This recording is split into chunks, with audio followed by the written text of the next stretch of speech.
tonight. We thank you for your mercies that has given us the privilege to stand right in your holy court. And we thank you for grace to help us in times of need. Let our prayers be acceptable tonight to you. And may our cry come right into your ears.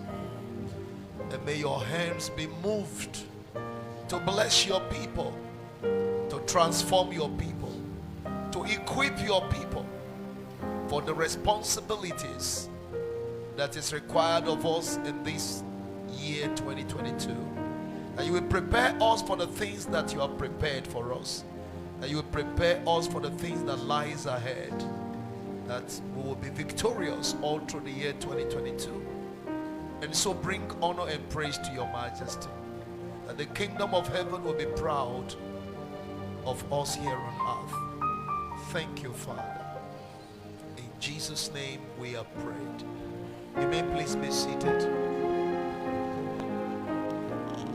I want to welcome all of us to the 29th day of our 50 days of infinite glory. It will not be possible for us to keep talking about infinite glory without talking about the land of infinite glory. Amen. There is a place where glory does not finish. Yes, glory came from a place. Glory is the native of a country. And that is what I want to focus on from tonight. I'm trusting the Lord to take us through a journey of the land of glory. So I'm speaking tonight on the heaven of the heavens. The heaven of the heavens. Now, the Bible tells us or suggests to us in a very logical way, and you need to be really sensitive and intelligent, reading between the lines, to be able to tell that that's what the Bible is actually trying to paint. The Bible gives us a clue that there are three heavens. The first heaven is believed to be the atmosphere comprising of the stratosphere and the troposphere, as scientifically and technically named. And the Bible tells us that there is a place called the third heaven. Actually, we were made to understand there is a third heaven. And from what we'll be studying tonight, you will agree with me that this is true. Paul the Apostle said he was caught up into the third heavens, and then he saw and heard things that are not legal. They are not supposed to be said or spoken. Alright?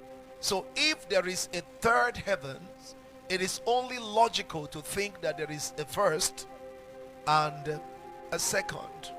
Amen. We got a clue that there is a second heaven, at least from the words of Jesus our Lord, when he spoke that whatsoever you shall bind on earth shall be bound in heaven, whatsoever you shall loose on earth shall be loose where? In heavens. Whatsoever you shall bind on earth shall be bound in heaven. You can't bind God in heaven. You don't also have right to bind the angels in heaven. That is the heaven of God. But there is a heaven he was making reference to, and I think is the second heaven, situated between the third heaven and I believe the first heaven. So it's in between, and I believe that is the heaven of principalities and powers. But that's not our focus tonight. We're not looking at these heavens. We are concerned about the heaven of the heavens. As a matter of fact, it will interest you to know that I was specifically instructed to share on this subject. And frankly speaking, it wasn't making sense when the Lord spoke to me to teach on the heaven of the heavens. Amen. But I know that when the Lord gives an instruction, there is a reason for it. So I would like you to pay attention. Now in Genesis chapter 2 verse 1, thus the heavens and the earth were finished, and all the host of them. The heavens and the earth were finished. Genesis 2 verse 4, these are the generations of the heavens and of the earth when they were created in the day that the Lord God made the earth and the heavens. So there was a time when there were no heavens and there were no earth, but God was there. Amen. Just like you heard that somebody is living in Asokoro. Before he started living in Asokoro, he must be living somewhere. Amen. So there must be a place where God was living before he made the heavens. It's a logical way of thinking. Okay. Now in Deuteronomy 10 verse 14, he said, behold the heaven and the heaven of heavens.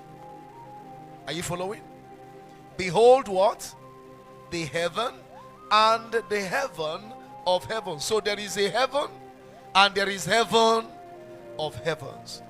He said, now the heaven of heavens is the Lord's, thy God, the earth also with all that is therein. All right. So from this we're made to understand that the heaven of heavens is where God dwells. All right. 1 Kings 8 verse 27. We need to read a couple of scriptures. But will God indeed dwell on the earth? Behold, the heaven and heaven of heavens cannot contain thee. How much less this house that are builded? All right. Psalm 68 verse 33. To him that rideth upon the heavens of heavens, which were of old, lo, he doth send out his voice, and that a mighty voice,